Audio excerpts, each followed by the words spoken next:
أفمن شرح الله صدره للإسلام فهو على نور من ربه فويل للقاسية قلوبهم من ذكر الله أولئك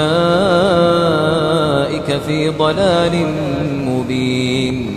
الله نزل أحسن الحديث كتابا متشابها مثاني تقشعر منه جلود الذين يخشون